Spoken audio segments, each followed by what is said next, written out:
The executioner's axe fell with the finality of thunder against stone, and the corrupted lord's head rolled across ancient cobblestones still wet from morning rain. King Aldric Thornhaven stood motionless on the platform, his black leather gloves gripping the blood-slicked handle as crimson pooled at his boots. The gathered crowd did not cheer. They did not whisper. They simply watched with the hollow-eyed acceptance of subjects who had witnessed this ritual too many times before. But this execution was different, though none among the common folk could sense why. Above the castle ramparts, the moon hung pale and bloated in the midday sky, visible even through scattered clouds. It would be full tonight, not just full, but painted the color of fresh spilled blood. The blood moon.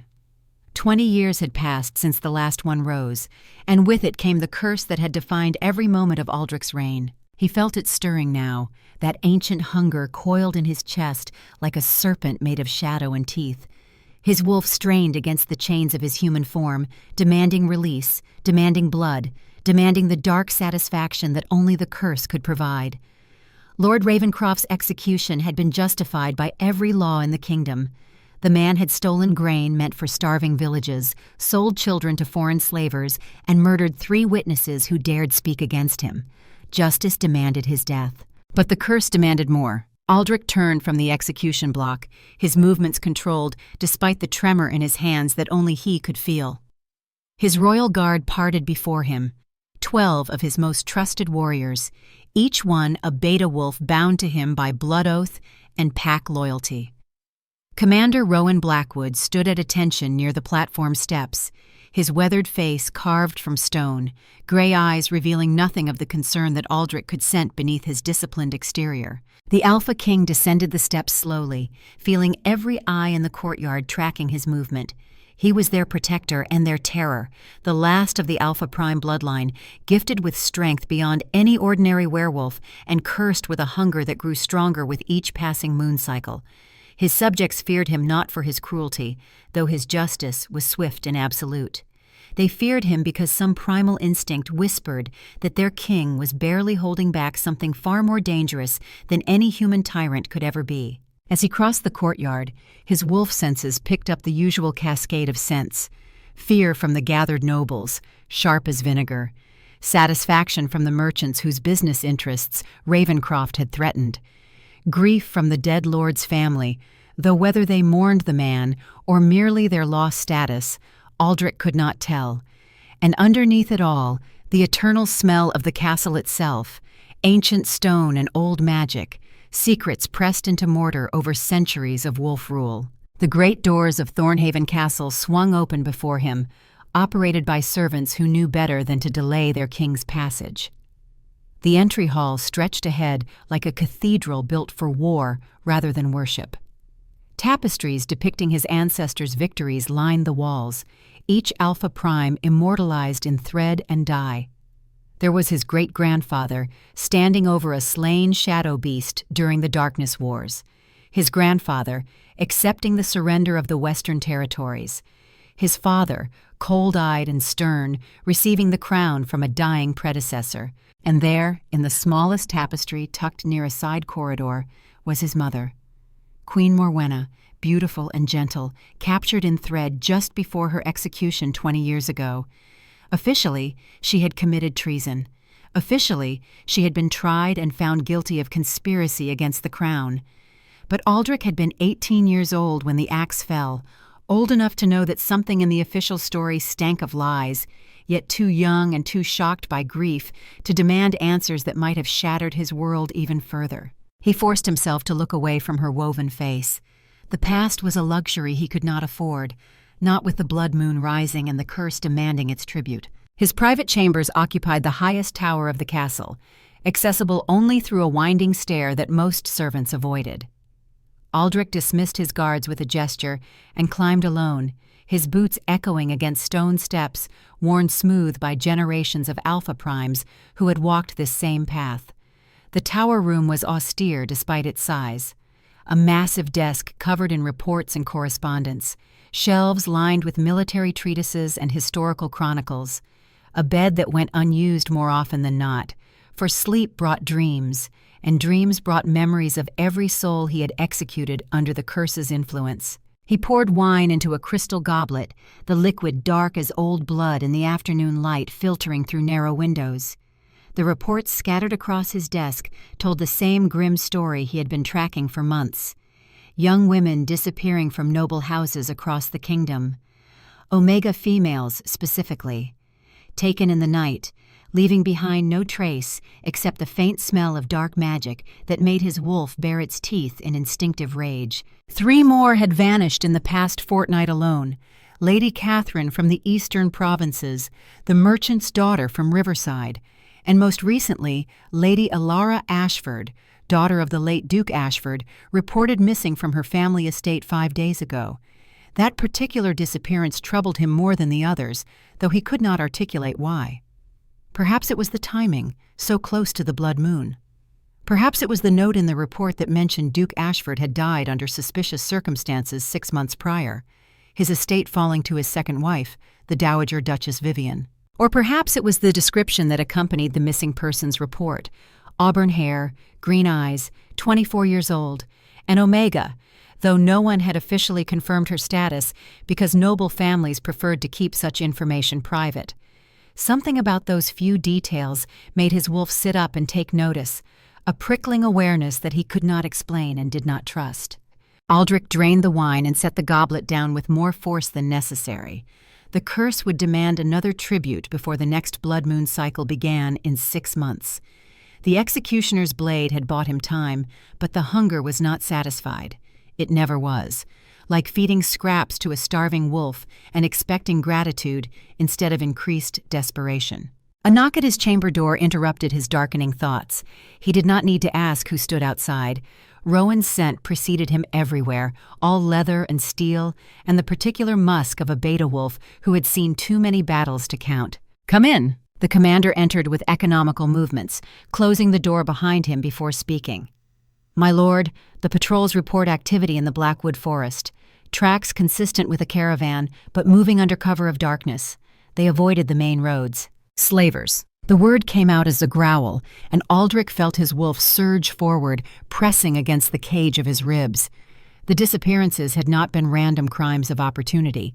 Someone was organizing these abductions, moving merchandise like any other merchant, except their cargo screamed and bled and begged. Rowan nodded, his expression grim. The scent markers suggest dark magic involvement. Whoever is running this operation has resources and protection. They are not common bandits. Aldric stood, the decision forming even as the words left his mouth. "Assemble a hunting party, 12 of our best. We ride in 1 hour." The commander hesitated, and that hesitation spoke volumes. "My lord, the blood moon rises tonight. Perhaps it would be wiser to remain within the castle where we can control the situation if the curse manifests." "If the curse manifests," Aldric replied coldly, "remaining in the castle ensures I hurt people who do not deserve it. At least in the forest, there will be enemies worth killing." Rowan's jaw tightened, but he offered no further argument.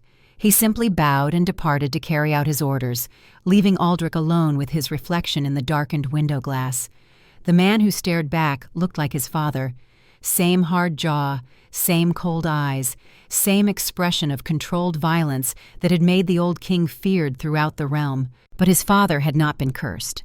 His father had executed criminals because he believed in harsh justice, not because ancient magic demanded blood tribute. And his father had never understood that the curse was not a blessing of strength, but a chain that grew heavier with every link forged. Aldric turned from his reflection and began preparing for the hunt. The forest called Blackwood had earned its name honestly. The trees grew so thick and tall that sunlight barely penetrated the canopy, leaving the forest floor in perpetual twilight even at midday. Ancient paths wound through the undergrowth, barely visible unless you knew what to look for.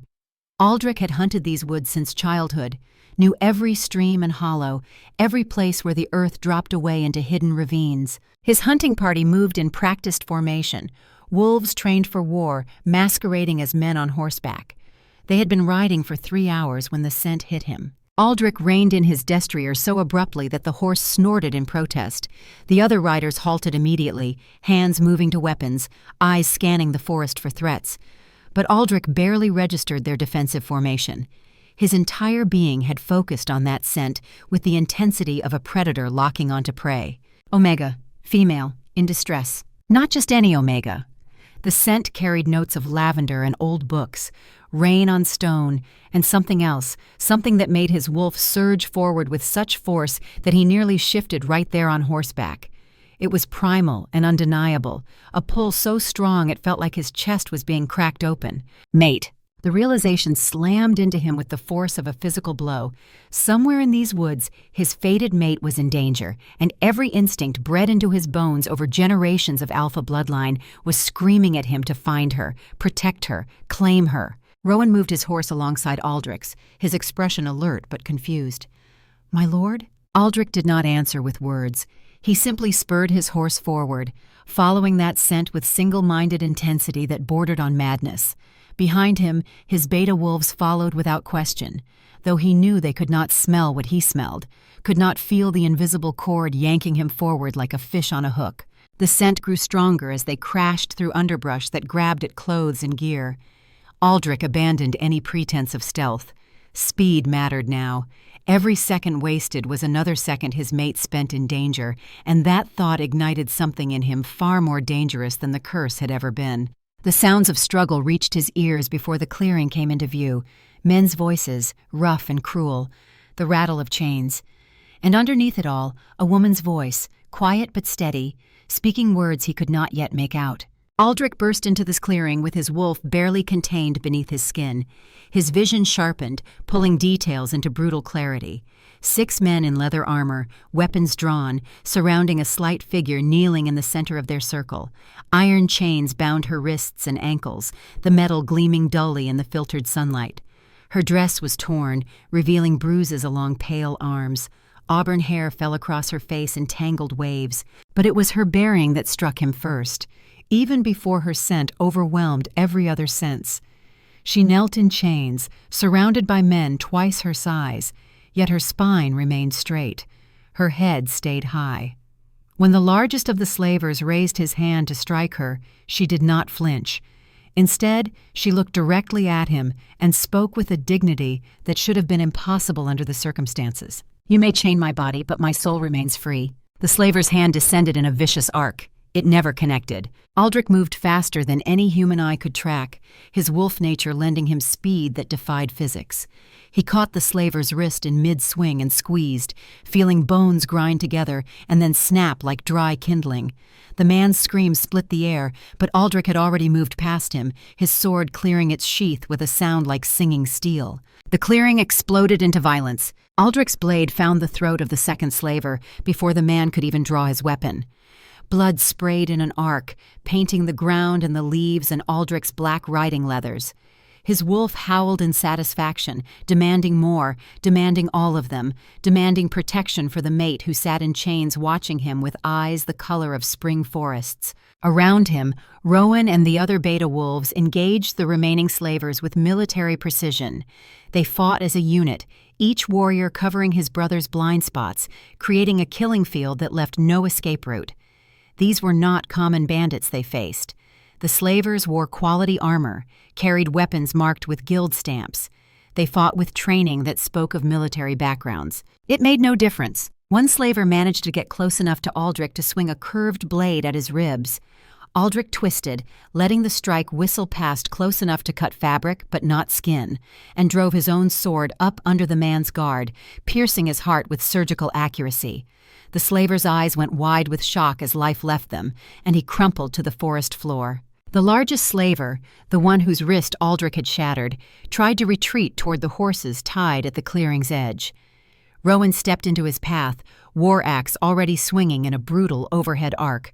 The blade caught the man between neck and shoulder, dropping him instantly. In less than 3 minutes, all 6 slavers lay dead or dying on ground that would drink their blood and nourish the uncaring forest. Aldric stood in the center of the carnage, his sword still dripping, his chest heaving with breaths that came too fast, too sharp. The curse purred inside him, satisfied by the violence, but his wolf paid no attention to the dead men. His wolf cared only for the woman in chains. Aldric turned to face her, and their eyes met fully for the first time. The world narrowed to that single point of connection. Green eyes met gray, and understanding passed between them that went deeper than words, older than language. She saw what he was. Not the king, not the executioner, not the curse. She saw the wolf and the man, and the desperate need to protect that drove both halves of his fractured soul. And she was not afraid. He crossed the distance between them in 3 strides, sheathing his sword as he knelt before her. Up close, her scent overwhelmed him completely.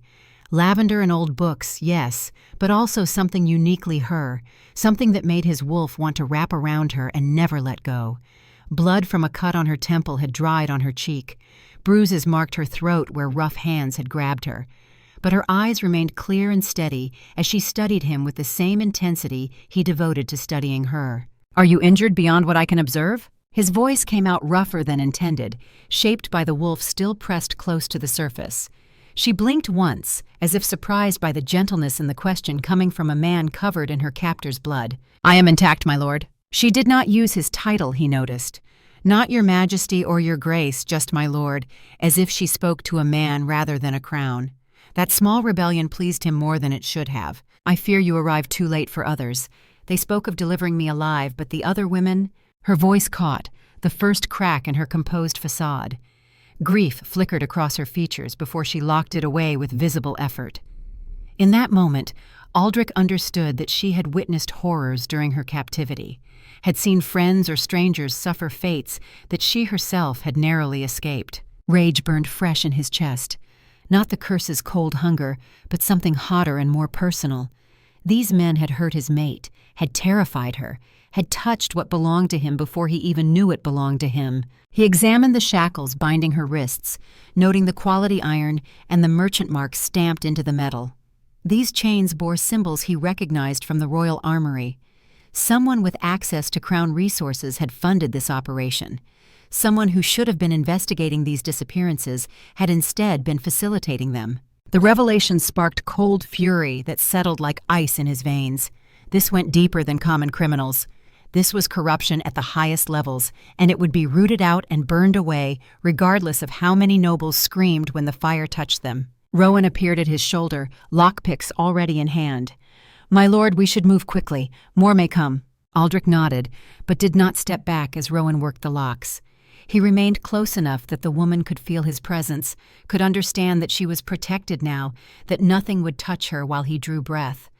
The shackles fell away one by one, clattering to the ground with sounds that seemed too loud in the sudden quiet of the clearing. She swayed when freed, muscles stiff from restraint. Aldric caught her elbow, steadying her with a touch far gentler than the hands that had just killed 6 men. She looked up at him, surprise flickering across her features at the contrast. "I can stand on my own." Her words carried quiet pride, but she did not pull away from his support.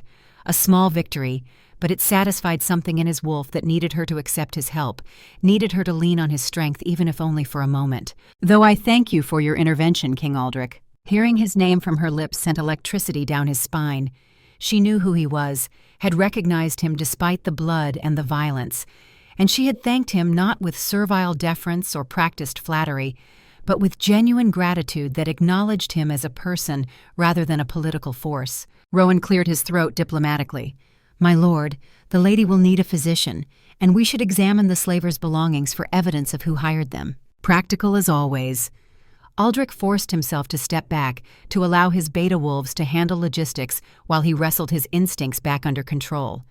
His wolf wanted to sweep this woman onto his horse and ride directly to the castle, to lock her in his tower where she would be safe from every threat the world could conjure.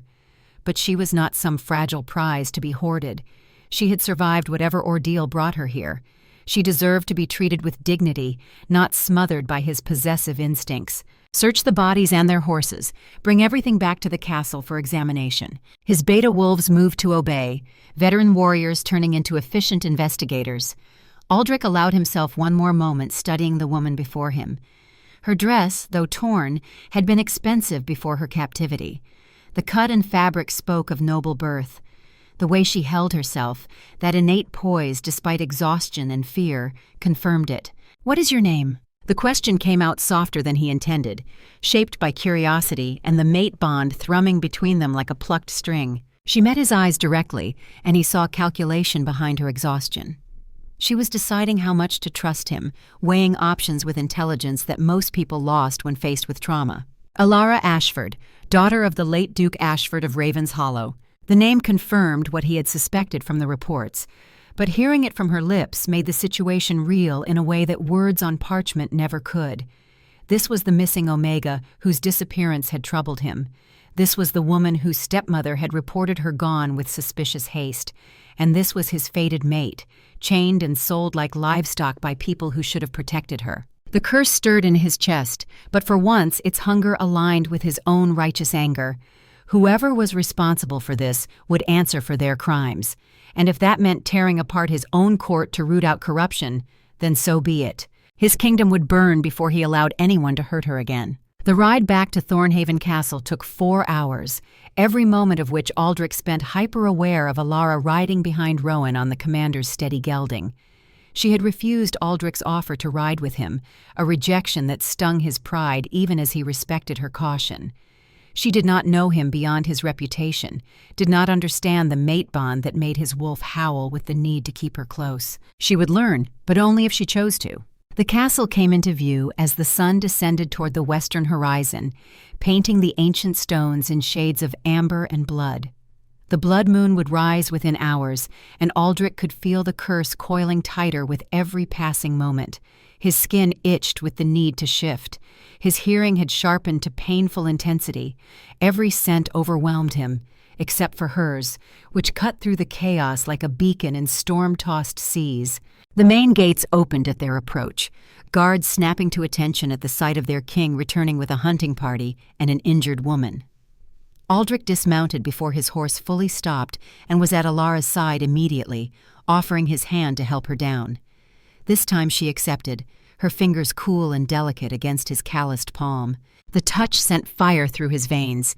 His wolf demanded that he pull her closer, that he mark her scent with his own, that he make clear to every creature in this castle that she belonged under his protection. But he simply steadied her until her feet found solid ground, then released her hand with effort that cost him more than any battle. "Commander Rowan, escort Lady Ashford to the East Wing guest quarters. Summon the royal physician immediately." Rowan saluted, already moving to obey, but Elara spoke before she could be led away. "Your Majesty." He turned back to her, surprised that she would delay treatment to speak with him. She stood straight, despite obvious exhaustion, her gaze direct and searching. "Why did you come to the forest today?" The question was innocent enough on the surface, but he heard the real inquiry underneath. Why had the Alpha King himself ridden out on what should have been a task for lower-ranked guards? What had drawn him to that specific location at that specific time? He could have lied, should have lied. The mate bond was sacred and secret, not something to be revealed in a castle courtyard with servants watching and guards listening. But something in her eyes demanded honesty, and he found he could not give her anything less. "I followed your scent." The admission hung in the air between them, weighted with implications that she might not fully understand but felt nonetheless. Her eyes widened slightly, and color rose in her cheeks that had nothing to do with the cold evening air. Before she could respond, Rowan gently took her elbow.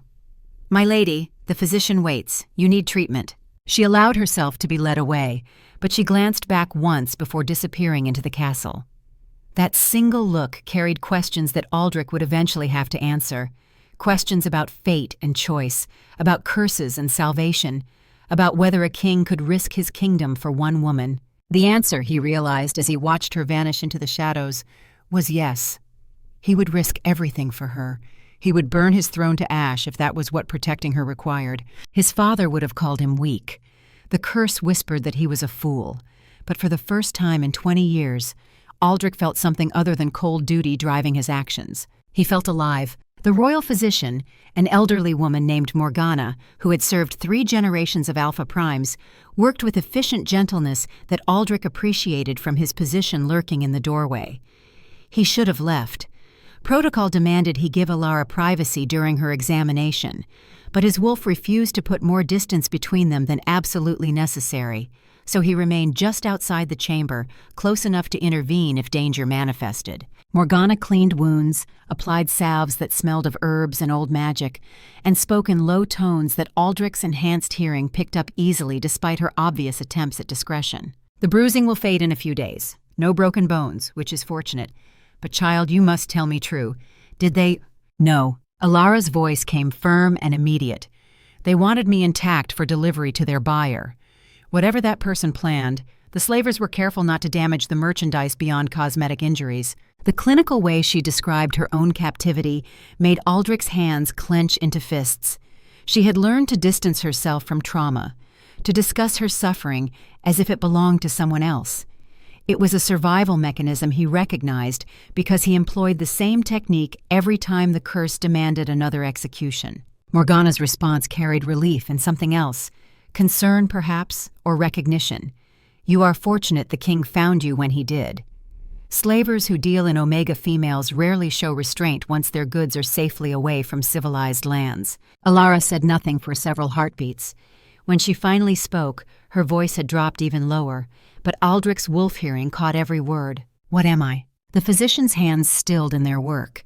The old woman's scent shifted, carrying notes of surprise and something that might have been fear or awe. Aldric held his breath, waiting for Morgana's response. "Your scent betrays you, child. You are Omega Prime, the rarest bloodline. I have not encountered your kind in 50 years. The words hit Aldric like a physical blow. Omega Prime. The designation meant more than simply being an Omega female. Omega Primes appeared perhaps once in a century, gifted with abilities that went beyond normal wolf nature. Healers who could cure curses, prophets who could see futures not yet written, bonds that could anchor even the most feral alpha. And his fated mate was one of them. The curse in his chest stirred with new hunger, recognizing what his conscious mind had not yet processed. An Omega Prime bonded to an Alpha Prime through a mate connection could potentially break the blood moon curse that had plagued his family for generations. She was not just his salvation through love, she was his literal salvation, the key to freedom he had never dared hope existed. But that realization brought horror alongside hope.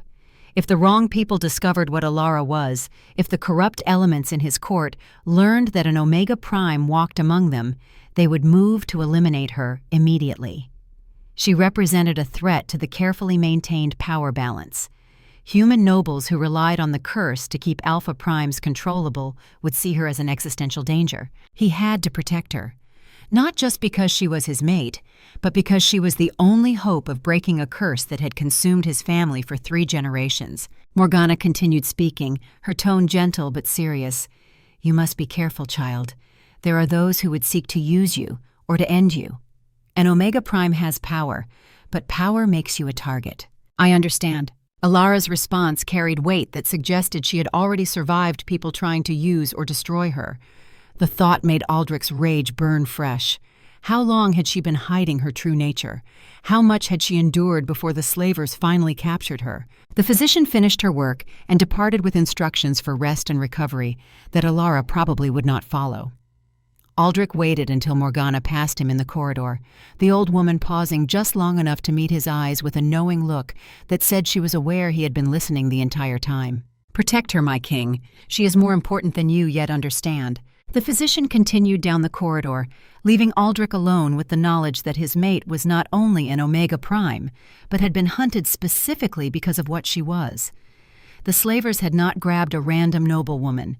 They had targeted the rarest bloodline, intending to sell her to someone who understood her value. Which meant this conspiracy went far deeper than he had initially believed. He knocked on the chamber door, not entering until Elara's voice gave permission. She had changed into a simple gown provided by the castle staff, her hair still damp from washing away the forest's grime. The bruises on her face stood out starkly against pale skin, but her eyes remained clear and alert as he entered. "We need to talk." She nodded, gesturing to the chairs near the fireplace. He took the seat opposite hers, maintaining distance that his wolf protested, but his human mind recognized as necessary. She needed space to process everything that had happened. He would not crowd her, no matter how much his instincts demanded otherwise. "You heard what the physician said." It was not a question. She had clearly sensed his presence outside the door, perhaps through the same mate bond that let him track her scent through miles of forest. "I did, and I need you to tell me everything. Who knew what you are? Who wanted you captured? Why your stepmother reported you missing with such convenient timing?" Elara studied him for a long moment, weighing how much to reveal. Finally, she seemed to come to a decision. "My father discovered my nature when I was 16. He kept it secret, protected me, taught me to hide what I was.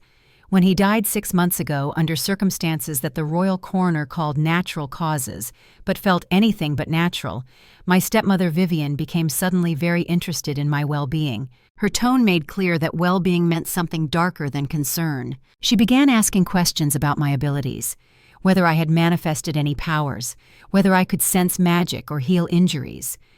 I told her nothing, but she grew more insistent. Then a month ago, I overheard her speaking with someone in my father's old study. A man's voice I did not recognize. They discussed selling me to a buyer in the Southern Territories who collects rare bloodlines. Aldric's hands clenched on the chair arms. That confirms the slavers were not opportunistic criminals.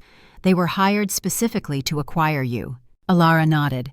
I attempted to escape that night but was captured within hours. The men who took me knew exactly where I would run, as if someone had predicted my actions. They brought me to the forest and were preparing to transport me further south when you arrived. The pieces fell into place with sickening clarity. Vivian had conspired to sell her own stepdaughter into slavery, not for money, but to eliminate a potential threat. An Omega Prime living free represented danger to whoever was orchestrating these disappearances. But Vivian would not be acting alone. Someone with resources and connections had organized this entire operation. Someone within Aldric's own court. Outside the window, the sun finally surrendered to the horizon. Darkness claimed the sky, and with it came the moon. But not the gentle silver moon that usually graced the night. The blood moon rose like an open wound, bathing the castle in crimson light that made every shadow seem deeper and more menacing. Aldric felt the curse surge forward with the moon's rising, stronger than it had been in years. His vision sharpened until every detail in the room stood out with painful clarity. His hearing amplified until he could track Elara's heartbeat, could smell the sudden spike of fear in her scent as she watched him struggle for control. "Your Majesty?" Her voice came from very far away, or perhaps his wolf was simply drowning out everything except the hunger in his chest. He needed to leave. Needed to get away from her before he did something unforgivable. The curse fed on proximity to an unmated Omega Prime, growing stronger with every moment he spent near her. "I need you to stay in this room tonight." The words came out as a growl, his voice distorted by the partial shift trying to claw its way free. He stood, putting the chair between them as a physical barrier that would do nothing if his wolf truly broke loose. "Lock the door. Do not open it for anyone except Commander Rowan. And if you hear anything in the corridors tonight, ignore it. No matter what sounds you hear, do not investigate." Understanding dawned in her eyes. She had heard stories about the Blood Moon curse, about Alpha Primes who lost control and became monsters. She was looking at him now and seeing the truth behind the legend. But instead of fear, her expression held something that looked almost like compassion. "What will you do?" "Hunt. Far from the castle where I cannot hurt anyone who does not deserve it." He was already moving toward the door, his control fraying with every passing second, but her next words stopped him cold. "There is another way. The texts speak of Omega Primes anchoring Alpha Primes during moon madness. If I could help—" "No." The refusal came out sharper than he intended, but the alternative was unthinkable. Anchoring required a mate bond connection, required trust and intimacy, and a level of vulnerability he had never shown another living soul. And it required her consent, freely given, which she could not possibly grant when she barely knew him and was still recovering from trauma. "You do not understand what you are offering. The curse does not ask permission. It takes. And I will not risk you becoming collateral damage of my family's sins." He left before she could respond, closing the door behind him with careful control despite wanting to slam it hard enough to splinter wood. In the corridor, Rowan waited with 2 guards, both beta wolves whose strength might slow Aldric down if the worst happened. "The lady is not to be disturbed. Station guards at her door and mine. No one enters either chamber without your express permission." Rowan saluted. "And you, my lord?" "I am going hunting. Follow at a distance. If I lose myself completely, you know what must be done." The commander's expression turned grim, but he nodded. Every beta wolf in the castle knew the contingency plan. If Aldric went completely feral, if the curse consumed him entirely, they were authorized to use silver chains to restrain him until the blood moon set. And if restraint proved impossible, they had authorization to kill him before he could slaughter everyone in the castle. It had never come to that point. But every blood moon tested his limits a little more severely. Aldric strode through the castle toward the private exit that led to the forest, servants and guards scattering from his path. They could smell the curse on him, could sense the predator barely leashed beneath human skin. The blood moon painted everything crimson through the windows, making the familiar corridors look alien and threatening. By the time he reached the forest's edge, his control had deteriorated to threads. He stripped off his clothing, not caring about dignity or protocol, and let the shift take him. Bones cracked and reformed, muscles tore and rebuilt themselves stronger. Fur erupted across skin that stretched and changed into something caught between man and beast. The wolf that emerged stood 7 feet tall on 2 legs, more creature than person, covered in silver-black fur and armed with claws that could rend stone. This was the curse's true form, the weapon that made Alpha Primes so dangerous. The texts called it the war shape, the perfect fusion of human intelligence and animal ferocity. But tonight, the intelligence was drowning under the curse's hunger. Aldric threw back his head and howled, the sound carrying for miles across his kingdom.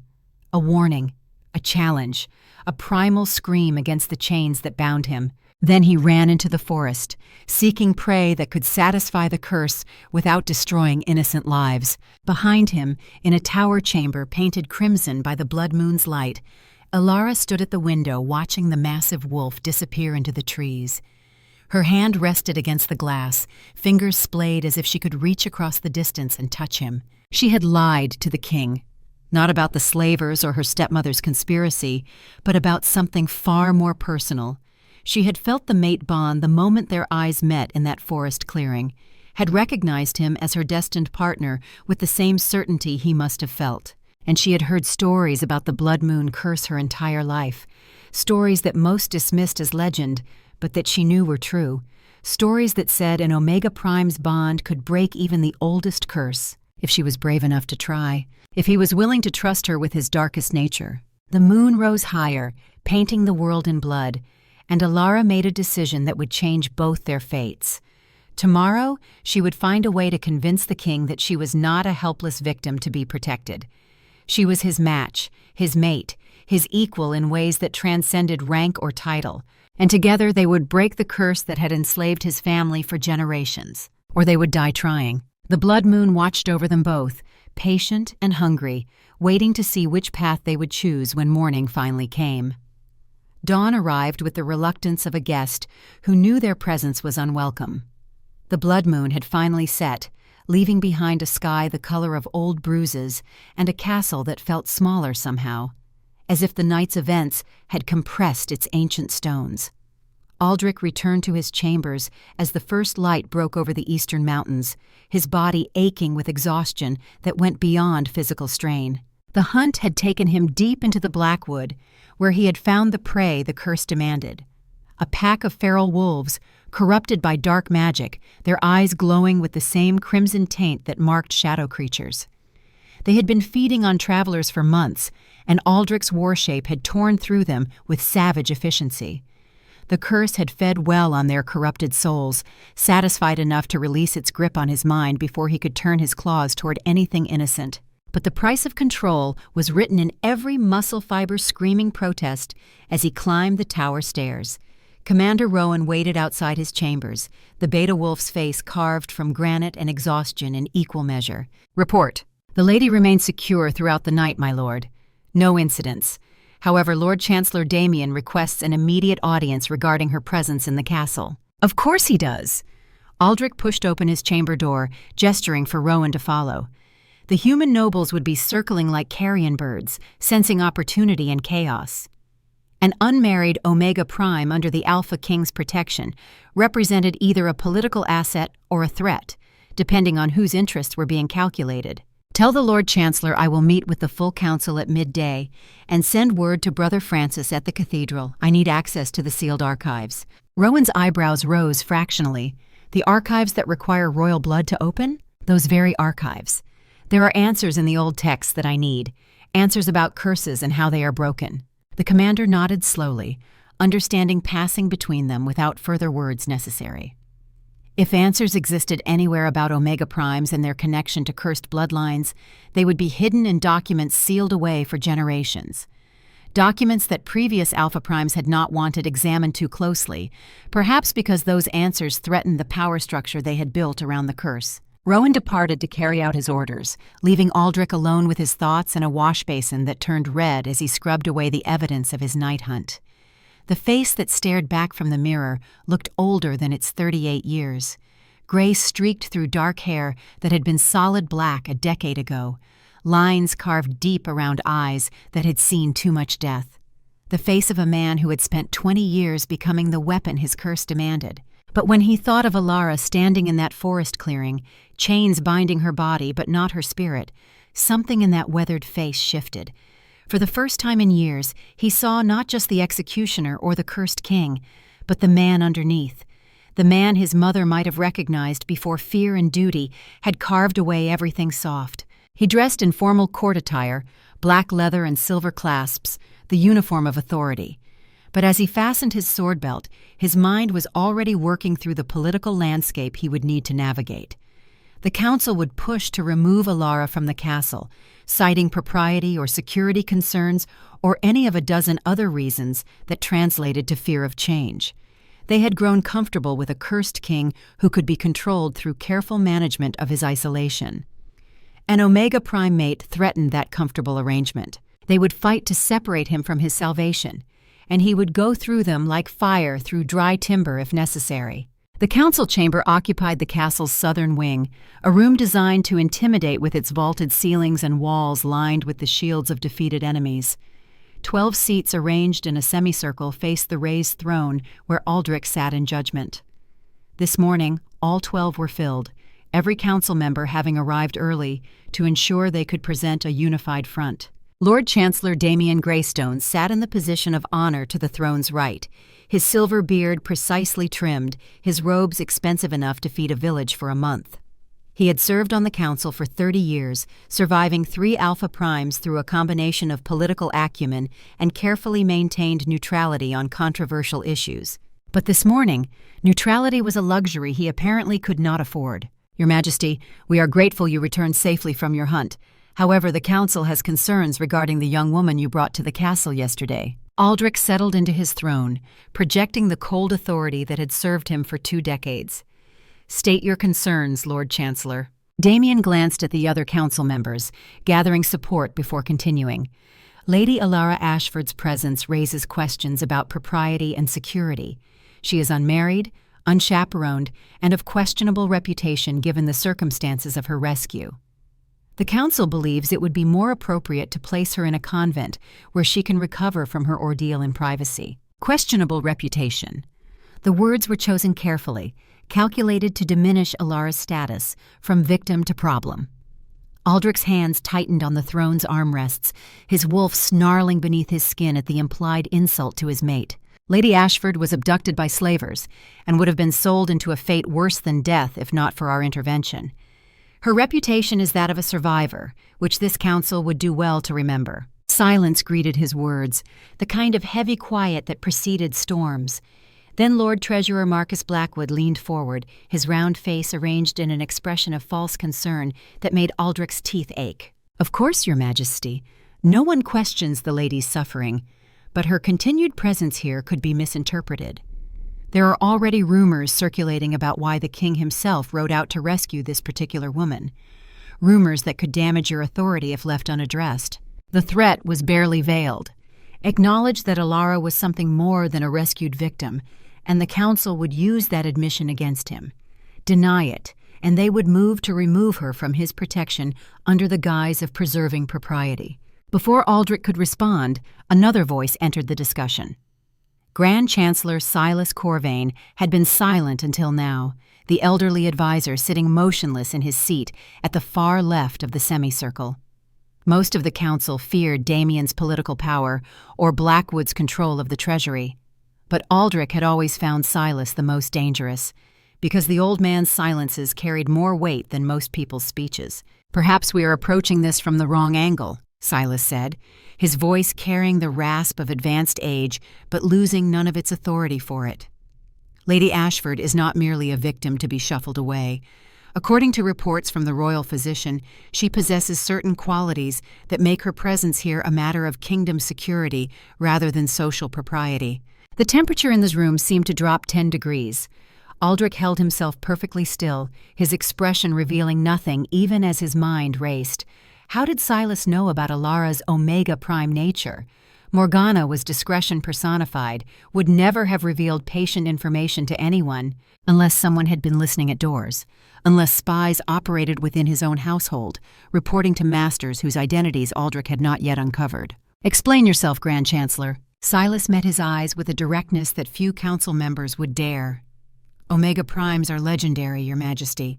They appear perhaps once per century, gifted with abilities that make them invaluable assets or existential threats depending on whose hands control them. If Lady Ashford truly carries that bloodline, then her presence represents opportunities and dangers that extend far beyond matters of propriety." The old man's words fell like stones into still water, creating ripples that spread through the assembled council. Aldric watched their faces shift as understanding dawned. Some looked intrigued, already calculating how an Omega Prime could be used to advance their interests. Others looked afraid, recognizing that such power concentrated in the wrong hands could overturn the carefully balanced political structure they had spent careers building. And one face looked triumphant. Just for a moment before Silas schooled his expression back to neutral concern, Aldric saw satisfaction flicker across the Grand Chancellor's weathered features. That expression told him everything he needed to know. Silas was not simply raising concerns. He was orchestrating them, using information about Elara's nature to turn the council against her presence, which meant the old advisor had known what she was before yesterday's rescue, had perhaps known for months or years, had possibly been involved in the conspiracy to eliminate her from the beginning. Aldric forced his body to relax, to project calm authority while his mind sharpened to a killing edge. If Silas was the corruption hidden in his council, then confronting him directly would only drive the conspiracy deeper underground. Better to appear compliant while gathering evidence that would burn the rot away completely. The Grand Chancellor raises valid points. Lady Ashford's safety and the kingdom's security both require careful consideration. I will take your concerns under advisement. The dismissal was clear.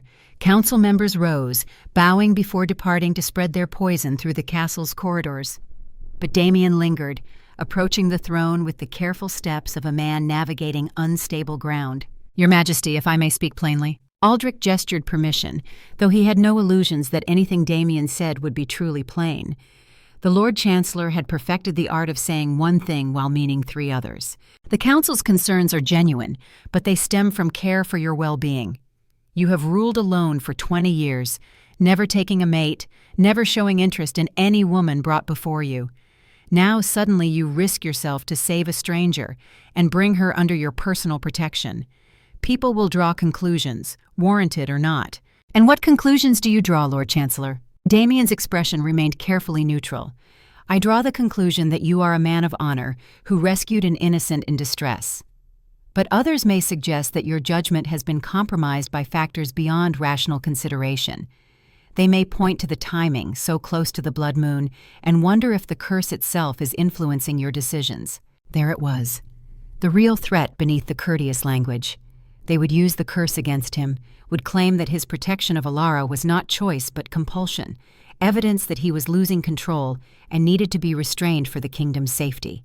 "Your concern is noted, Lord Chancellor. Dismissed." Damien bowed and departed, leaving Aldric alone in the council chamber with his rage and his racing thoughts. They were moving faster than he had anticipated, coordinating an attack that would isolate him from Elara while painting it as concern for his welfare. If he resisted too strongly, they would claim the curse had taken his reason. If he acquiesced, they would remove his mate and his only chance of breaking free from the cycle that had consumed his family for generations. He needed allies, people whose loyalty ran deeper than political expedience, people who had as much to lose as he did if the corruption in his court remained unchallenged. He needed Elara, The guest quarters in the East Wing had been designed for visiting dignitaries who needed to be housed with honor but kept at a distance from the royal family's private chambers. Elara's room occupied the tower's third floor, high enough for safety, but accessible enough that guards could respond quickly to any threat. 2 beta wolves stood stationed outside her door, their presence both protection and surveillance. They saluted as Aldric approached, moving aside without question.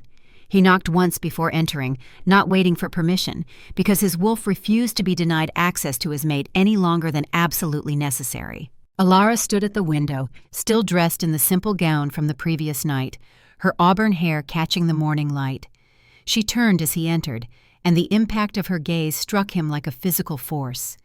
In the chaos of yesterday's events and last night's hunt, he had not allowed himself to truly see her, had not permitted himself to acknowledge how her presence filled spaces in him that he had convinced himself did not exist. She was beautiful, but not in the way of court women who painted their faces and wore gowns designed to display rather than clothe.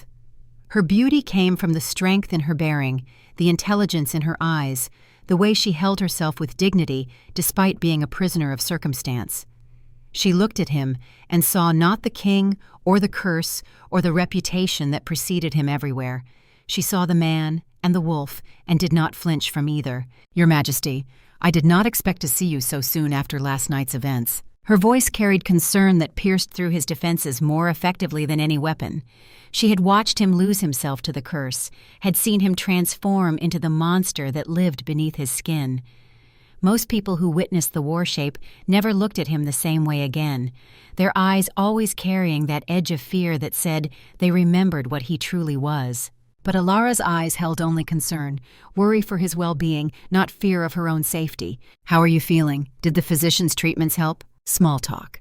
They were dancing around the real conversation, the one that needed to happen, but that he did not know how to begin. How did you tell someone that they were your destined mate? That fate had chosen them for each other through bonds older than kingdoms? That saving her had not been noble heroism, but raw necessity, because losing her would have destroyed something fundamental in his soul? "I am well, thank you." The bruises hurt less this morning, though I admit I slept poorly. The events of recent days have been difficult to process. Aldric moved further into the room, maintaining careful distance even as his wolf demanded he close the space between them. She needed time to adjust, to feel safe within these walls before he burdened her with revelations about mate bonds and ancient curses. "I came to inform you that the council met this morning. There was discussion about your situation." Her expression shifted, wariness entering her eyes. "Let me guess. They want me removed from the castle for reasons of propriety and security. You are familiar with political maneuvering." A bitter smile touched her lips. "My stepmother taught me many lessons about how power functions. Most of them involved watching her manipulate my father's advisors and household staff until she controlled everything except the parts of his life I helped him protect." The admission gave Aldric insight into how she had survived in a household that wanted her eliminated. She was not naive about the dangers that surrounded her, had learned to navigate treachery through necessity rather than choice. "The council believes you would be safer in a convent. More specifically, they believe the kingdom would be safer with you in a convent, away from my protection and influence." "And what do you believe, Your Majesty?" The question was simple. The answer was anything but. He could tell her the political truth, that keeping her in the castle invited complications that would consume energy he needed for other battles. Or he could tell her the personal truth, that sending her away would tear something vital from his chest and leave him bleeding in ways that had nothing to do with physical wounds. He chose a middle path, testing how much honesty she could handle. "I believe that you are safer here than anywhere else in this kingdom. The people who wanted you captured and sold are still free, still operating in shadows. Until I root out that corruption completely, releasing you to any location outside my direct protection would be condemning you to death." She studied him with those green eyes that seemed to see past every wall he had built around himself. When she spoke, her words carried the weight of someone who had thought deeply about their situation. "That is a practical answer, Your Majesty, but I think we both know there is more to this than practical security considerations." His wolf surged forward, pleased that she was willing to address what lay between them openly, but his human mind urged caution. Revealing the mate bond too quickly might frighten her, might make her feel trapped by fate rather than free to choose. What do you think lies beneath practical considerations? Elara turned back to the window, her profile limned in morning light. When I was 16 and my father discovered what I was, he told me stories about Omega Primes and Alpha Primes, ancient tales about bonds that transcend choice, connections written in blood and magic. He said that if I ever met my destined mate, I would know immediately. That recognition would strike like lightning, undeniable and terrifying in equal measure. She paused, her fingers tracing patterns on the glass. Yesterday in the forest, when you knelt before me and asked if I was injured, I felt lightning strike, and I think you felt it too. The admission hung in the air between them, honest and vulnerable and braver than most warriors Aldric had known. She had spoken the truth that he had been afraid to voice, had named the connection that both of them had felt, but neither had dared acknowledge. He crossed the distance between them in 3 strides, stopping close enough that he could smell her scent, lavender and old books, and something uniquely her. Close enough that his wolf howled with satisfaction at finally being near their mate. But he did not touch her, did not presume that emotional honesty granted him physical intimacy. I felt it. The moment I caught your scent in the forest, every instinct in me demanded that I find you, protect you, claim you. My wolf recognized you as mate before my human mind even processed your face. She turned to face him fully, and he watched emotions flicker across her features too quickly to catalog. Fear and hope and uncertainty, and something that might have been longing. The texts say that Alpha Primes and Omega Primes bonded together can break even the oldest curses. That our connection is not just personal but magical, a force that can reshape reality itself if we choose to embrace it fully. Aldric nodded slowly. I have read the same texts, but they also say that such bonds require willing sacrifice from both parties, that forcing a connection corrupts it beyond any value it might have possessed. I will not trap you with fate, Elara. What lies between us is real and undeniable, but it does not obligate you to anything.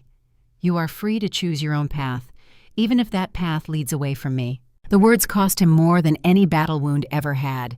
His wolf screamed in protest at the suggestion of releasing their mate.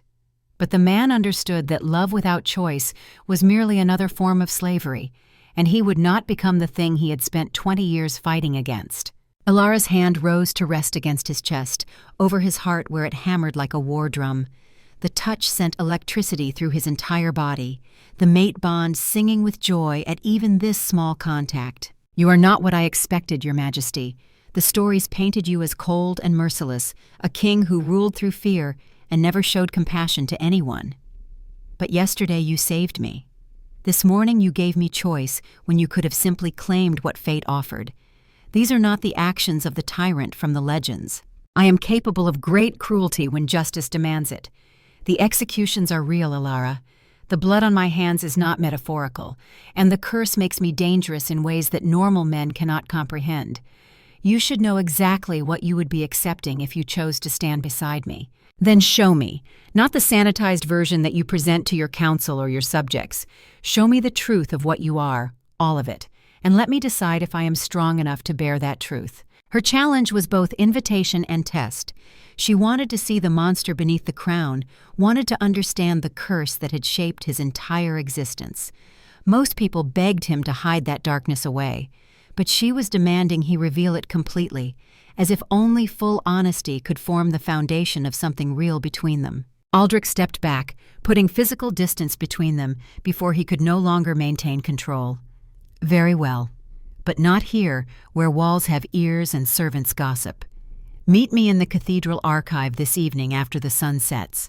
I will show you everything, and then you can make an informed choice about whether you wish to stay or flee. He was offering her an escape route, a chance to see the worst parts of him and run before she became too entangled to break free. It was the honorable thing to do, even if it destroyed him to extend the option. I will be there. Her answer came without hesitation, as if she had already made her decision and was simply waiting for him to catch up. That confidence in the face of every reason to be cautious told him more about her character than 1,000 declarations could have conveyed. He bowed formally and departed before his wolf could convince his human mind that kissing her would be an appropriate way to seal their agreement. She deserved better than a king who could not control his instincts. She deserved someone who could give her the gentle courtship that romance texts described, all flowers and poetry and careful progression. But fate had given her a cursed king and a ticking clock, and they would have to build something beautiful from those imperfect materials, or watch the curse consume them both. The cathedral stood apart from the main castle, connected by a covered walkway that had been built to allow the royal family to attend services without venturing into public streets. Brother Francis waited in the vestibule, the elderly monk's face lined with age and worry in equal measure. He had served as the castle's spiritual advisor for 40 years, through 3 Alpha Prime reigns, and his eyes held the kind of knowledge that came from bearing witness to history most people only read about. "Your Majesty, Commander Rowan indicated you require access to the sealed archives." Aldric nodded, following the monk through corridors that smelled of incense and old stone and secrets buried beneath centuries of prayer. The cathedral's architecture predated the castle itself, built by the first Alpha Primes who had claimed these territories when magic flowed more freely through the world. The archive entrance was hidden behind a tapestry depicting the moon goddess in her aspects of creation and destruction. Brother Francis pulled the fabric aside, revealing a door carved with symbols that made Aldric's wolf stir uneasily. Protection wards, designed to prevent unauthorized entry and to warn of dark magic trying to access knowledge it had no business touching. "Only royal blood can open this door, Your Majesty. Place your palm against the seal and speak your name." Aldric pressed his hand to the cold stone, feeling the wards recognize his bloodline and accept his claim. The door swung open silently, revealing stairs that descended into darkness, broken only by torches that flickered to life at their approach. Ancient magic, responding to the presence of an Alpha Prime as it had been designed to do generations ago. The archive chamber stretched vast and shadowed, shelves rising toward a vaulted ceiling invisible in the gloom above. Documents and scrolls and leather-bound tomes filled every available space, the collected knowledge of a kingdom that had existed for 800 years. Brother Francis led him to a shelf marked with the symbol of the blood moon, where texts bound in silver-threaded leather sat gathering dust that no amount of cleaning ever quite removed. These were the Curse Chronicles, documentation of every Alpha Prime who had suffered under the blood moon's weight. "This is the section you seek, Your Majesty. I will leave you to your research. Simply call when you are ready to depart." The monk withdrew, his footsteps echoing up the stairs until silence claimed the archive completely. Aldric began pulling volumes from the shelves, scanning their contents with the desperate intensity of a man searching for salvation in words written by the dead. The first chronicle belonged to his great-grandfather, Alpha Prime Cedric Thornhaven. Near the end, the handwriting became erratic, desperate. The final entry was dated 3 days before Cedric's death. "I am no longer certain where the curse ends, and I begin. The beast inside me whispers constantly now, suggesting targets for execution, pointing out corruption in even the most innocent souls. May the next Alpha Prime find a way to break these chains before they destroy him as utterly as they have destroyed me." Aldric set that chronicle aside with hands that trembled slightly. His great-grandfather had recognized the curse's corruption, but had been powerless to stop it. The second chronicle belonged to his grandfather, Alpha Prime Marcus Thornhaven. One entry stood out, dated during the blood moon when Marcus was 50 years old. "The council suggested I take an Omega mate to stabilize the curse. I refused. Binding another soul to this nightmare would be unconscionable. Better to suffer alone than to drag an innocent into hell beside me." His grandfather had known about the Omega Prime connection, had been offered the chance to break the curse through a mate bond, and had refused out of misguided nobility. 3 generations could have been free if Marcus had simply allowed himself to accept help. The third chronicle was the one Aldric dreaded most. His father's journal, kept hidden until after his death. He found the section about his mother, and his hands froze on the pages. "My beloved wife discovered something in the treasury records, irregularities stretching back decades. She brought her concerns to me in private, named names of advisors I trusted implicitly. I dismissed her fears as imagination. How could I have been so blind? They executed her for treason, said she conspired against the realm. But the truth is simpler and more damning. She was murdered because she discovered corruption that reached the highest levels of my government, and I allowed it to happen because I trusted the wrong people." The journal entry was dated 1 week before his father's death. before the hunting accident that had seemed so suspicious at the time, but that Aldric had been too young and too grief-stricken to investigate properly. An accident that had put an 18-year-old boy on the throne, a boy too traumatized to question the advisors who claimed they were helping him learn to rule. Advisors like Grand Chancellor Silas Corvain, who had served his father and his grandfather, and now sat on Aldric's council spreading poison disguised as wisdom. Understanding crashed over him like a wave of ice water. His mother had not been a traitor. She had been murdered to hide corruption, and his father had been killed before he could avenge her or root out the conspiracy. The curse had been useful to those conspirators, had provided cover for their crimes by creating a king too isolated to notice what happened in the shadows of his own court. Silas Corvain had been at the center of it all for decades, had orchestrated his mother's execution, had arranged his father's death, and now was moving to eliminate Elara before she could forge a mate bond that would break the curse and free Aldric to finally see clearly. The rage that filled him was cold and calculating, nothing like the curse's hot hunger. This was human anger, shaped by betrayal and sharpened by years of manipulation he had been too blind to recognize. Silas had stolen everything from him: his mother, his father, 20 years of his life spent serving a curse that should have been broken generations ago. That ended tonight. He would show Elara the truth of what he was, all of it, holding nothing back. And if she chose to stand with him despite the darkness, then together they would burn the corruption from his kingdom until nothing remained but ash and justice. And if she chose to run, as she had every right to do, then he would face Silas alone and take grim satisfaction in tearing the old man apart regardless of the political consequences. Either way, the time for secrets and careful maneuvering had ended.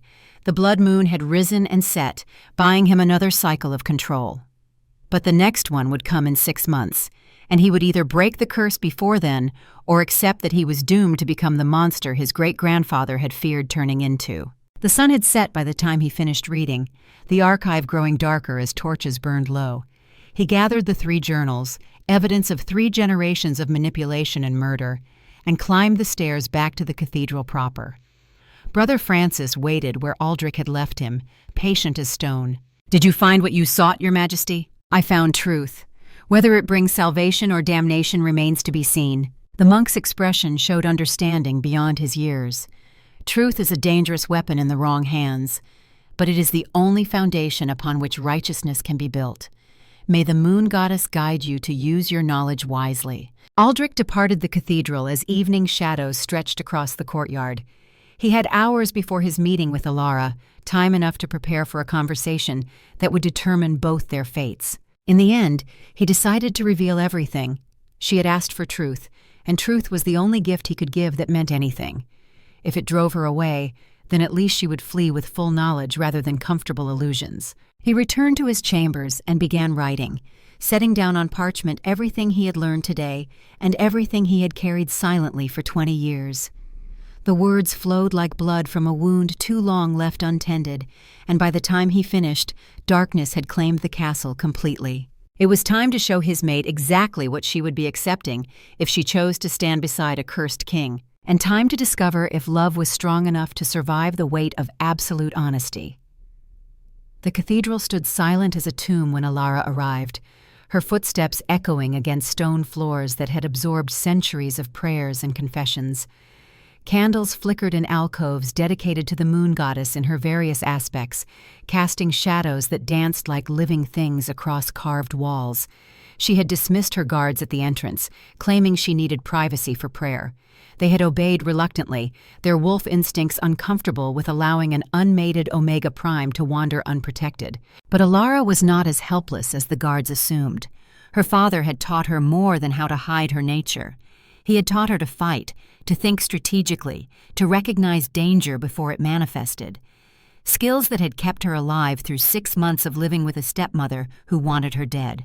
She found Aldric in the archive chamber, surrounded by old journals and documents that looked like they predated the castle itself.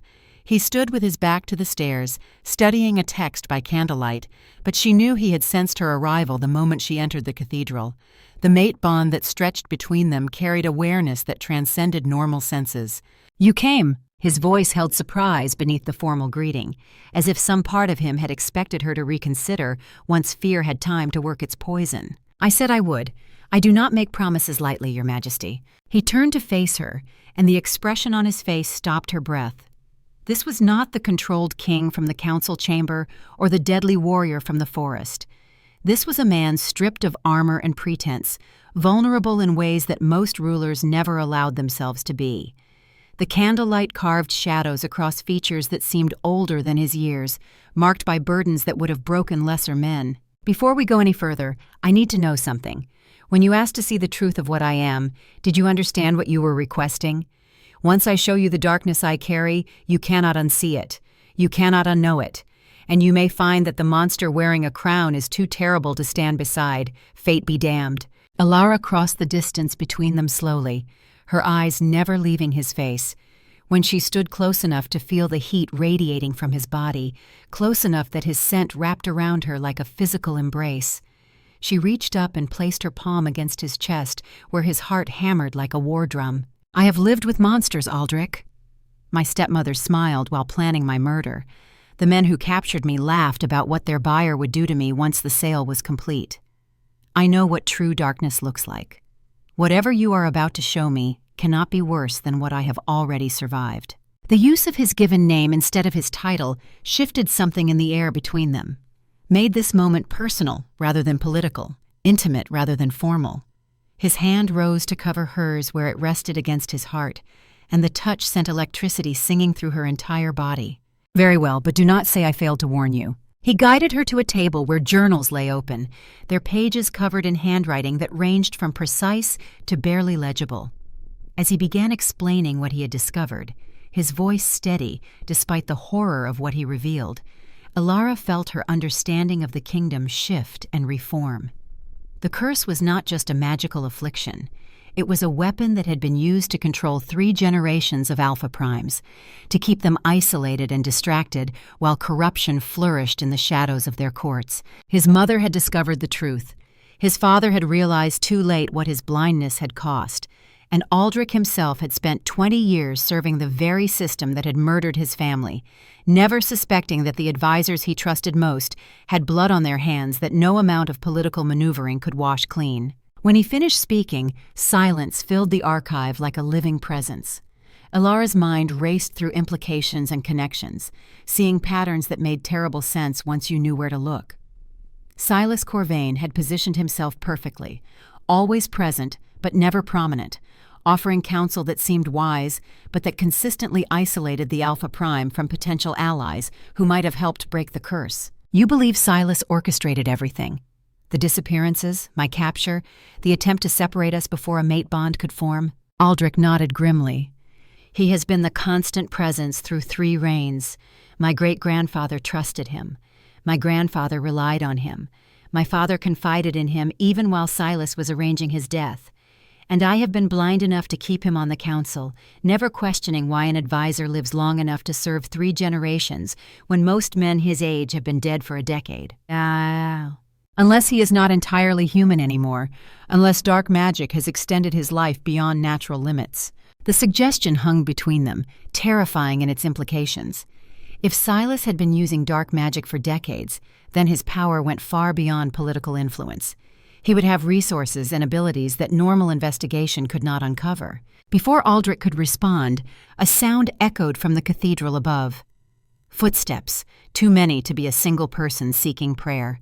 The scrape of steel being drawn from leather scabbards, and underneath it all, a smell that made Elara's Omega instincts scream in warning. Dark magic, the same taint she had sensed on the slavers who captured her. Aldric's transformation was instantaneous.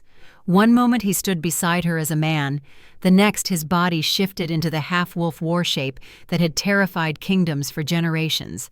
Silver-black fur erupted across muscles that swelled with supernatural strength. Claws extended from fingers that could tear through steel. His face elongated into something caught between human and beast, fangs bared in a snarl that promised violence to anything that threatened his mate. "Stay behind me." The command came out as a growl shaped into words, his wolf nature dominant now that danger had manifested. Elara wanted to argue that she could fight, that she was not helpless prey to be protected. But practical wisdom said that a warrior in his element should be allowed to do what he did best, while she focused on surviving long enough to matter. They emerged from the archive stairwell to find the cathedral transformed into a battlefield. 20 men in dark armor filled the space between carved pillars, weapons drawn and expressions cold with professional purpose. These were not common thugs or desperate criminals. These were trained soldiers, moving with coordination that spoke of military discipline. And at their center stood Grand Chancellor Silas Corvain, except the elderly advisor had shed the pretense of human frailty. Dark energy swirled around him like living smoke, and his eyes glowed with power that had nothing to do with wolf nature. This was shadow magic, the corrupted force that existed in opposition to the moon goddess's light. Your Majesty, how unfortunate that you discovered the truth too quickly. I had hoped to arrange things more elegantly, but you have forced my hand by refusing to surrender the Omega Prime to more appropriate custody. Aldric's growl deepened, the sound vibrating through the cathedral stones. Silas, I should have known you were too much a coward to face me directly. You hide behind hired swords like the parasite you are. The old warlock smiled, the expression transforming his weathered face into something reptilian and ancient. Oh, I have no intention of facing you directly, young king. That would be wasteful when I have invested so many resources into acquiring the perfect weapon to deal with troublesome Alpha Primes. He gestured, and the soldiers parted to reveal a figure that made Elara's blood freeze in her veins. Dowager Duchess Vivian stepped forward, but the woman bore little resemblance to the cold stepmother Elara remembered. Dark magic had transformed her into something else entirely. Her eyes glowed the same crimson as shadow creatures, and her hands crackled with energy that smelled of death and corruption. Hello, stepdaughter. Did you think escaping my estate would save you? I have been preparing for this moment since your father made the mistake of revealing what you truly are. An Omega Prime, valuable beyond measure to those who understand how to properly utilize such gifts. Vivian's voice had changed, layered with harmonics that suggested multiple beings speaking through a single throat. She had not simply been working with Silas, she had allowed herself to become a vessel for shadow magic, surrendering her humanity in exchange for power. Aldric positioned himself directly between Elara and the assembled threat, his war shape radiating controlled violence. Whatever you have planned ends now. I will tear through every soldier in this cathedral and rip your heart from your chest before I allow you to touch her. Silas laughed, the sound echoing off vaulted ceilings like breaking glass. Such devotion, such predictable nobility. But you misunderstand the situation, Your Majesty. I do not need to touch the girl.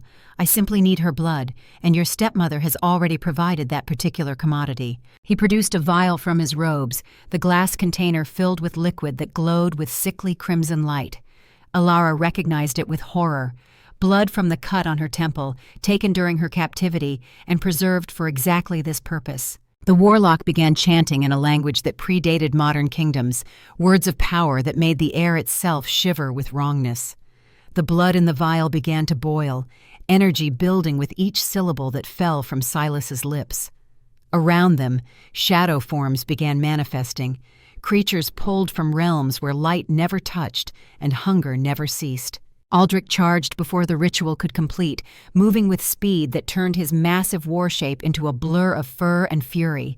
He crashed into the line of soldiers like an avalanche given teeth and claws, scattering them with raw strength that no human could match.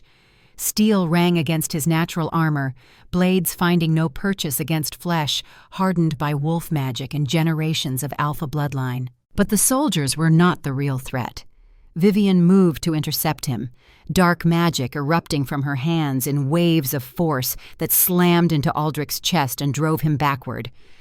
The war shape roared in pain and rage, but shadow magic was poison to wolf nature, corrupting and weakening in ways that physical weapons could never achieve. Elara watched the battle unfold with growing desperation.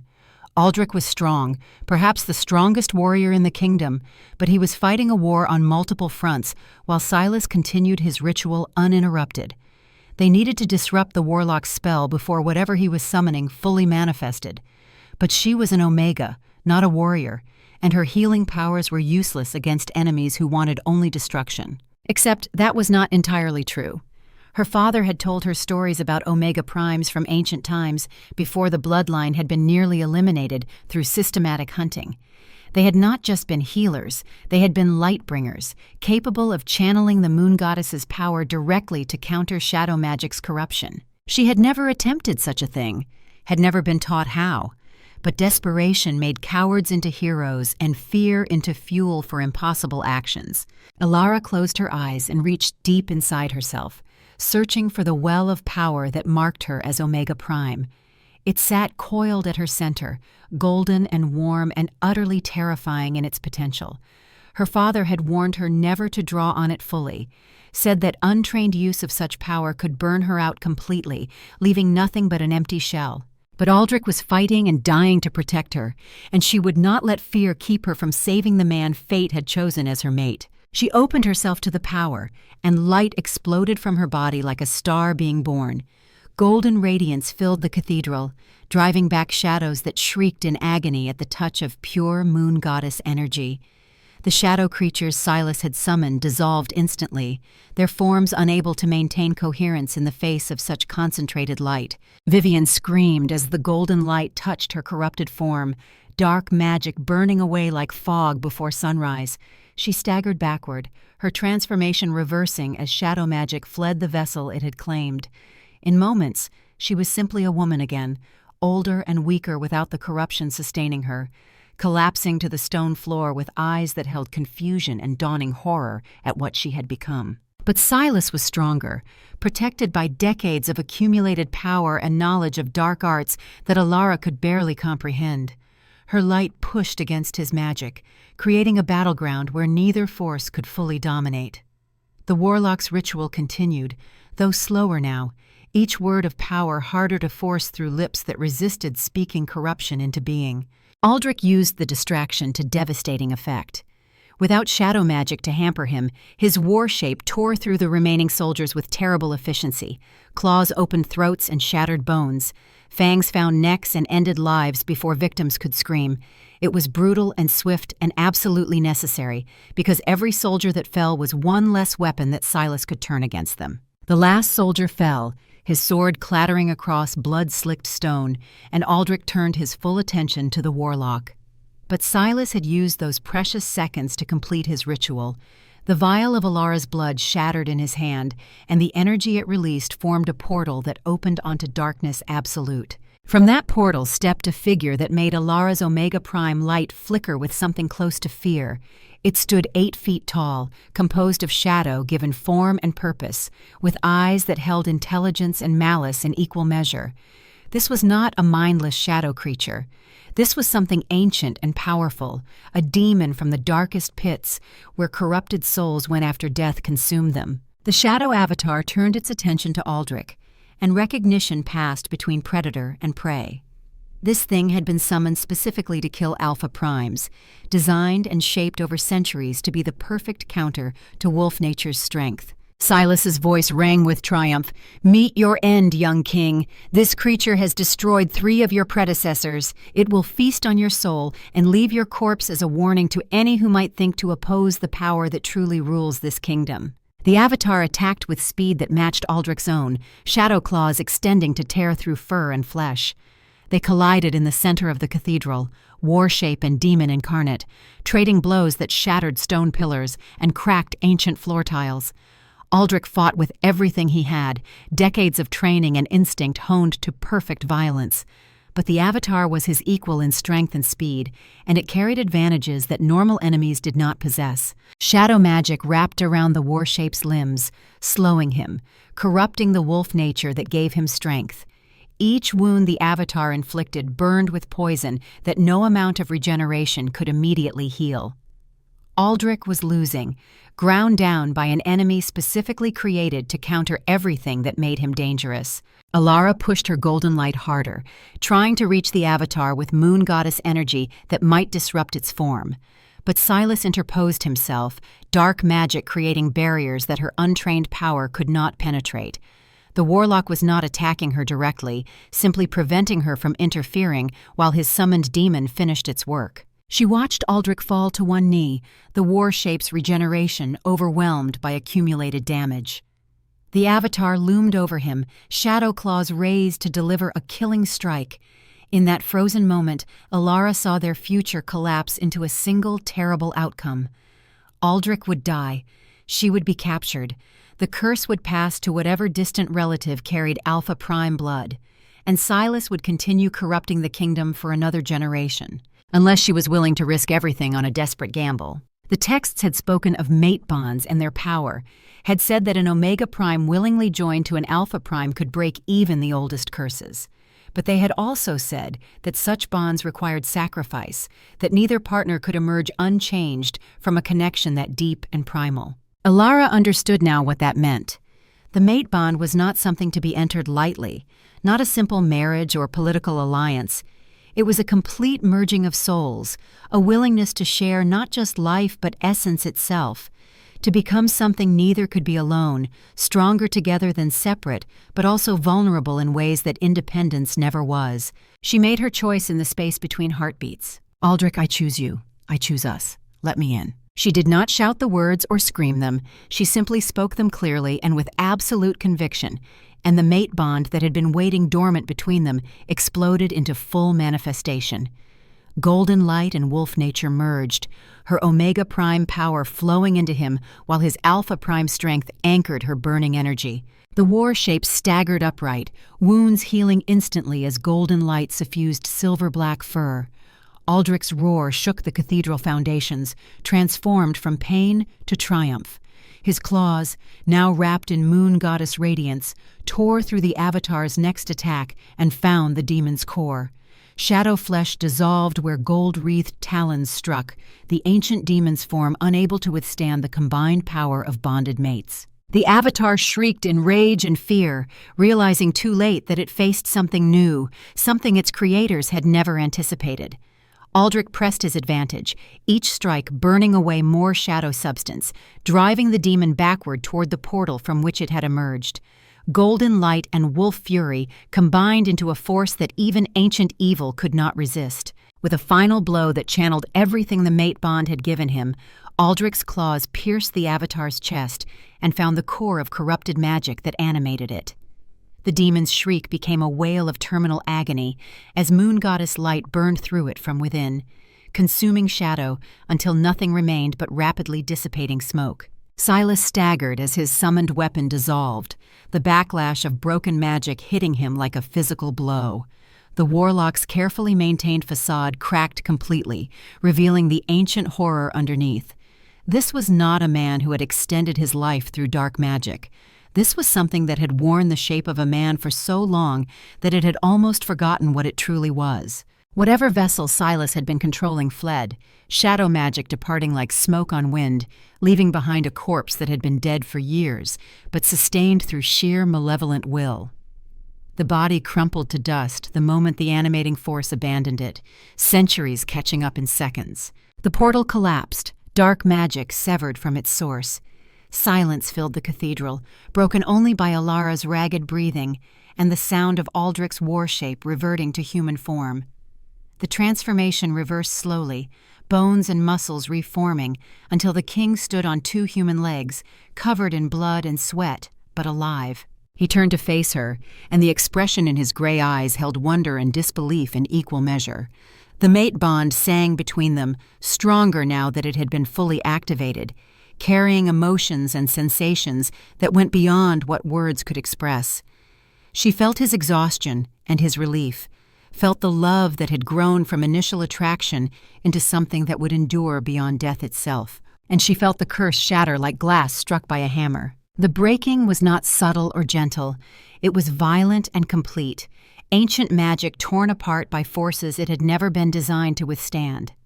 The blood moon curse that had plagued his family for 3 generations simply ceased to exist, unraveled by the bond between Alpha Prime and Omega Prime that the moon goddess herself had blessed. Aldric fell to his knees, not from weakness but from overwhelming emotion. 20 years of carrying a burden that had grown heavier with each execution, with each moment of fighting to maintain control, with each fear that he would become the monster his great-grandfather had warned against. All of it gone in an instant, leaving him free in ways he had never imagined possible. Elara crossed the blood-soaked floor and knelt beside him, her hands finding his face and turning it so their eyes met. She saw tears tracking through the blood and grime, saw vulnerability that most kings would rather die than reveal. But he was not just a king anymore.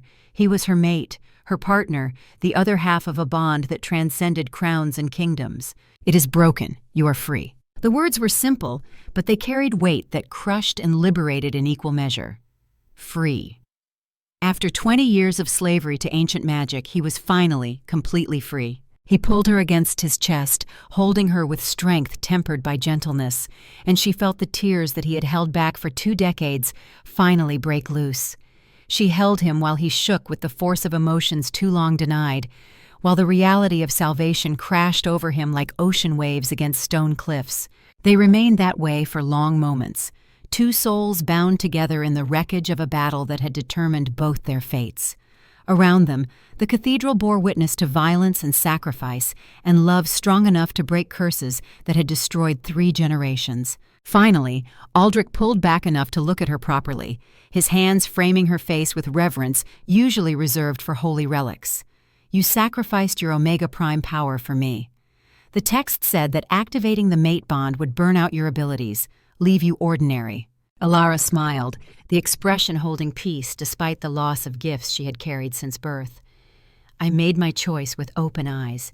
The power was useful, but it was also a burden and a target. Being ordinary with you is worth more than being special and alone. You are not ordinary. You will never be ordinary. You are the woman who saved a kingdom from corruption it did not even know existed. The woman brave enough to stand beside a cursed king and offer him hope when he had given up on redemption. The woman I will spend the rest of my life proving worthy of." He kissed her then, and the mate bond sang with joy at the physical confirmation of what had already been established in magic and choice.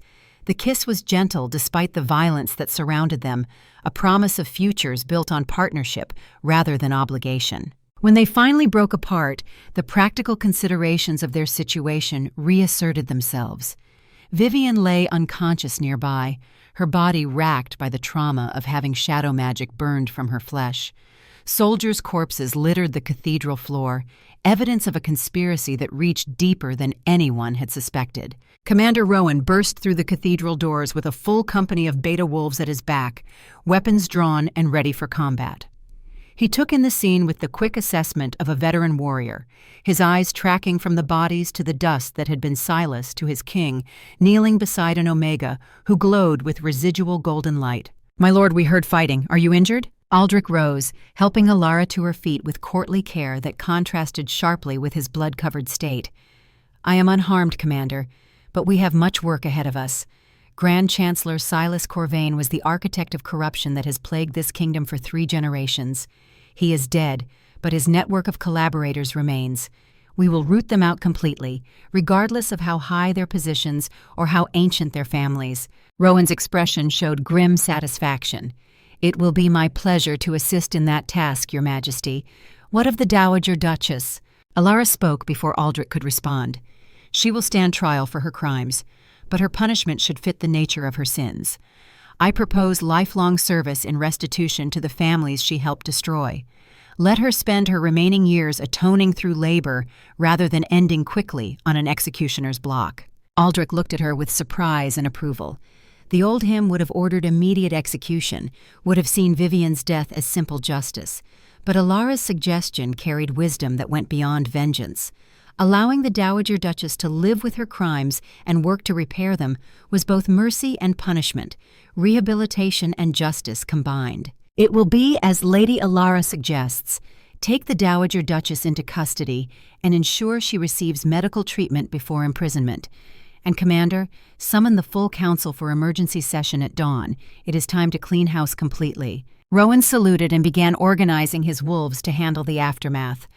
Aldric and Elara stood together in the ruined cathedral, watching soldiers work with the efficient precision of men accustomed to cleaning up after battles. The moon goddess statue at the altar had survived the fighting undamaged, her carved stone face serene despite the carnage that surrounded her shrine. "Do you think she planned this?" Elara asked quietly, her eyes on the statue. "The moon goddess, I mean. Did she arrange for us to meet, knowing that our bond would break the curse? Aldric considered this question seriously. I do not know if the goddess plans individual fates or simply creates conditions where certain outcomes become possible. But I know that finding you felt like more than chance. Like every choice I made, every path I walked, led inevitably to that forest clearing where you knelt in chains, refusing to surrender your dignity. Perhaps that is all fate really is. Not predetermined outcomes, but inevitable meetings between souls meant to find each other. We still had to choose what to do with that meeting. We could have walked away, could have let fear or doubt keep us from embracing what the mate bond offered. But we did not, and that choice changed everything. They left the cathedral as dawn began painting the eastern sky in shades of gold and pink, the same colors as the light Elara had wielded against shadow magic. The castle was already stirring, servants and guards responding to the commotion that had shattered the night's peace. The council session that followed was brief and decisive. Aldric presented evidence from the archive journals, documented proof of 3 generations of manipulation and murder. He named names of council members who had been too cooperative with Silas, who had profited suspiciously from policies that served shadow interests over kingdom welfare. Some protested their innocence. Others attempted to deflect blame onto dead conspirators who could not defend themselves. But Aldric's patience for political games had been completely exhausted. Those who had actively participated in corruption faced execution or permanent exile. Those who had simply been willfully blind lost their positions and titles, reduced to common status as punishment for failing their oaths. Lord Chancellor Damien Greystone was among those stripped of rank, his decades of careful fence-sitting finally costing him everything. Treasury Secretary Marcus Blackwood faced execution for his role in forging documents that had stolen inheritances and enabled kidnappings. Others received sentences calibrated to match their crimes, justice swift and certain in ways the kingdom had not seen in living memory. Through it all, Elara sat beside Aldric on a throne that had been brought in to match his own, their mate bond visible to every wolf in the chamber as golden light that occasionally flickered between them. Her presence made a statement that needed no words. The Alpha Prime was no longer alone. His Omega Prime mate stood with him, and together they would reshape the kingdom into something that served all its people rather than just the powerful. The process of rebuilding took months. Corrupt officials were replaced with men and women chosen for competence and integrity rather than noble birth or political connections. Laws were rewritten to protect Omega citizens from exploitation. The treasury was audited completely, stolen funds recovered, and returned to families that Silas's conspiracy had victimized. And throughout it all, Aldric and Elara worked side by side, their partnership becoming the model for how the kingdom should function, not through dominance or submission, but through mutual respect and shared purpose. 6 months after the cathedral battle, as autumn painted the forest in shades of fire and gold, they stood together on the castle ramparts watching the moon rise. Not a blood moon this time, just the gentle silver orb that had graced the night sky since the world was young. The curse was truly broken, its cycle ended forever. "Do you regret it?"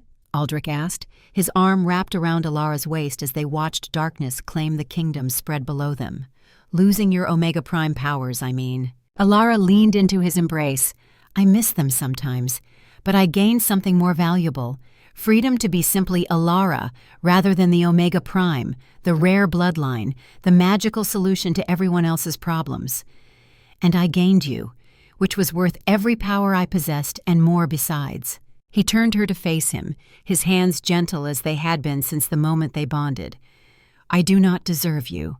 Will probably never fully deserve you. But I will spend every day trying to become the man worthy of the gift you have given me." She smiled, reaching up to trace the line of his jaw. "You already are that man. You were that man when you knelt before me in a forest clearing and offered protection before claiming possession. When you gave me choice even though fate had already decided. When you trusted me with your darkest truths and let me decide if I was strong enough to share your burdens." They kissed as the moon rose higher, two souls bound together by choice and magic and love, strong enough to break curses that had endured for generations. Below them, the kingdom settled into night, its people sleeping peacefully under the protection of an Alpha King who ruled with strength tempered by compassion, supported by an Omega Queen who brought wisdom and mercy to balance justice. The blood moon would never rise again. The curse was broken, the corruption burned away, the future stretching ahead with possibilities that previous generations had never dared imagine. And at the center of it all stood two people who had chosen each other despite every reason fate and circumstance gave them to walk away. In the end, that choice was all that mattered. Not power or prophecy or predetermined destiny, just two souls deciding that together they were stronger than anything the world could throw at them, and then proving it by building something beautiful from the ashes of old nightmares. The moon goddess watched over them from her place in the heavens, satisfied. This was how curses were truly broken, not through magic or sacrifice alone, but through love willingly given and trust earned through actions rather than words. And as the silver moon climbed higher in the sky, Aldric Thornhaven and Elara Ashford stood together on the ramparts of Thornhaven Castle, looking toward tomorrow with hope that previous generations had not dared to dream. The executioner's crown had been heavy, forged from duty and curse and the weight of sins committed by ancestors long dead. But the crown Aldric wore now was different, lightened by love and partnership and the knowledge that he no longer stood alone against darkness. This was their beginning, the start of a reign that would be remembered not for executions or fear, but for the day a cursed king and a captured Omega chose each other and changed the destiny of an entire kingdom through the simple power of refusing to let darkness win.